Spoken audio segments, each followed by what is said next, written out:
Ya, assalamualaikum warahmatullahi wabarakatuh. Kembali ketemu dengan saya, Camus Channel, dan kita akan membahas tentang Posindo di ujung tanduk.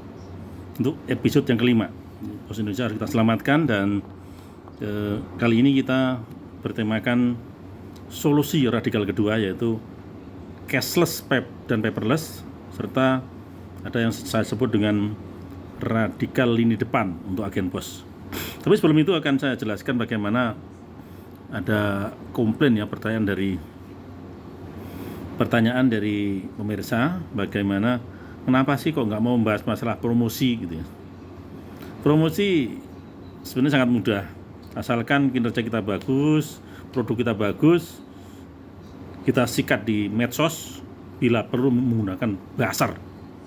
Buzzer itu penting karena kejahatan atau kejelekan sebejat apapun, kalau diberikan itu bagus, lama-lama jadi bagus. Dan sebaliknya, pos itu luar biasa loh, kiriman-kiriman itu cepat, bagus, kinerjanya bagus, namun karena dia tidak pintar mengelola buzzer, ya akhirnya seperti itu. Itu sebenarnya itu mengapa saya tidak mau membahas promosi. Gampang promosi itu, yang penting kita internal sudah bagus, maka yang lain menjadi bagus. Ada lagi masukan dari Mas Alvin ya, terkait dengan PSO, ternyata sudah dibayar. Jadi yang kita bahas kemarin di episode 4, masukan untuk BOD agar segera proses pencairan PSO itu ternyata sudah cair setiap bulan. Ya, kita pengen bahas cashless. Saya membayangkan orang itu dengan melihat pos, lihat handphonenya sendiri, kemudian dia mau ngirim atau mau menerima itu sudah diterima dengan handphonenya aja. Semuanya ada di pos. Misalnya super app-nya itu bernama Pospay atau apalah namanya nanti yang dipakai oleh pos, itu bener-bener orang itu semuanya Pospay. Misalnya Pospay ya, orang mau ngirim Pospay, ya pikiran orang ketika mau menerima barang, mau ngirim apapun, termasuk ngirim uang juga ya, itu Pospay.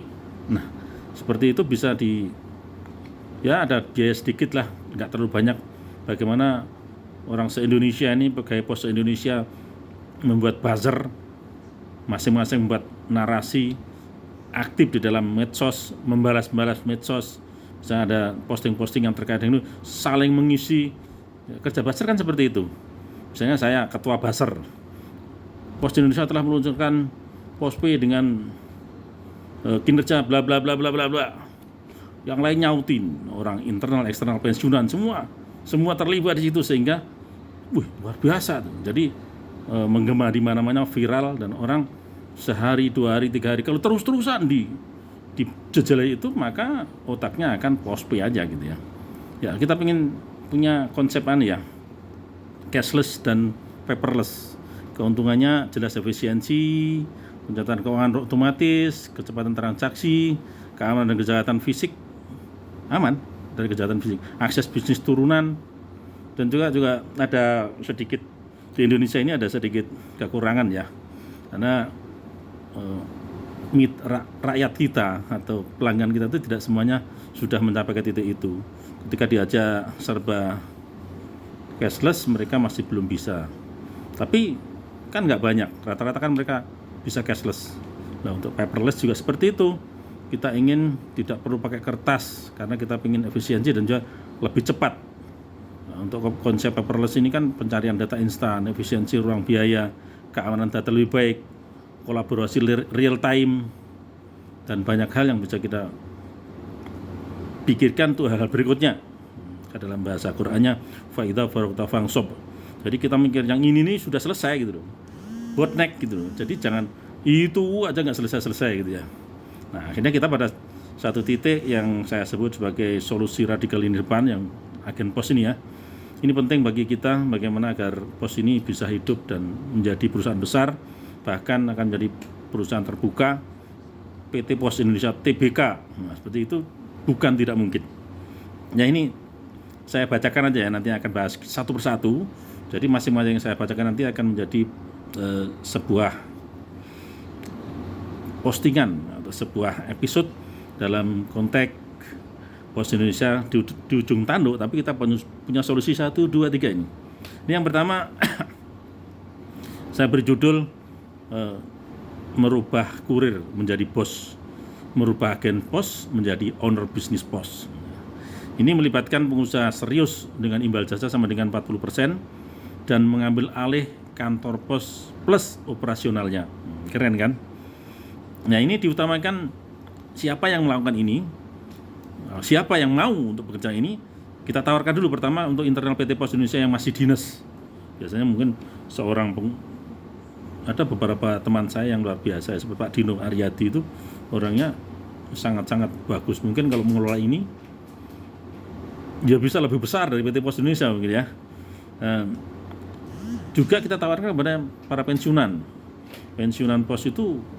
Saya juga ikut dalam sebuah grup silaturahim pensiunan pos, dan luar biasa pola pikirnya mereka, bisa untuk diajak membahas masalah seperti ini. Dan saya juga mengusulkan nanti kalaupun ini ada yang diterima oleh POD dan pensiunan diminta untuk ayo ikut urun rembuk bagaimana membuat super agen yang saya sebut agen tipe A ini, bagaimana kita susun, kita atur, dan kita buat aturannya, KD-nya kita bisa memberikan masukan.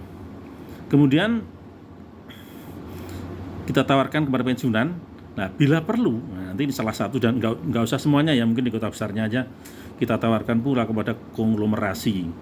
Jadi konglomerasi itu misalnya orang-orang kaya yang siap untuk menjadi pemilik agen tipe A.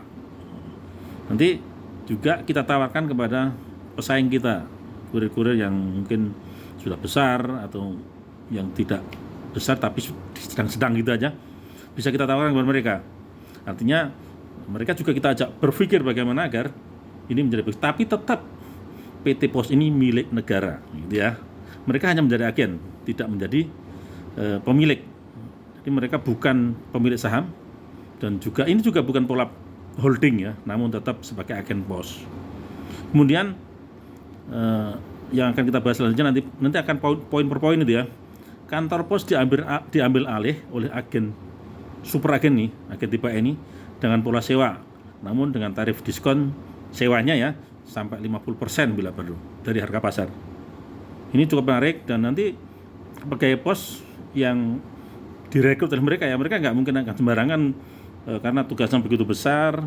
Mengambil orang dalam pos itu pasti disaring sedemikian hebatnya sehingga gajinya akan diberikan oleh mereka. Pola-pola penggajian nanti atur mereka. Oranger Loket, Oranger Mobile, Oranger Antara, dan agen pos tipe B menjadi bagian dari agen pos tipe A. Nah, agen pos tipe B membawai Oranger Loket dan Oranger Mobile di wilayahnya. Tapi untuk Oranger Antaran tetap ditangani oleh agen pos tipe A. Oranger Loket, Mobile, dan agen pos tipe B mendapat fee dari agen pos tipe A. Jadi pos itu memberikan 40% kepada tipe A. Silahkan dibagi seperti apa oleh agen pos tipe A ini kepada agen pos tipe B dan Oranger Loket, Oranger Mobile, dan Oranger Antaran. Nah, Oranger tipe A membayar sewa untuk kantor pos yang digunakan. Karyawan berkurang cukup signifikan karena dikaryakan di agen pos dengan pola penggajian yang akan dibahas kemudian. Nah, juga public service obligation kemungkinan akan bisa kita peroleh. Keuntungan pos ini, satu, mendapat setoran deposit yang cukup signifikan, memperoleh pendapatan sewa properti, tidak mengeluarkan lagi biaya aset maintenance. Tampilan kantor pos akan lebih baik, memiliki likuiditas yang lebih baik, hemat biaya SDM, operasi, dan lain-lain. Jaringan pos makin besar, memudahkan pos untuk ikut terbuka. Demikian, nanti kita per poin kita bahas. Semoga bermanfaat. Saya tutup. Assalamualaikum warahmatullahi wabarakatuh.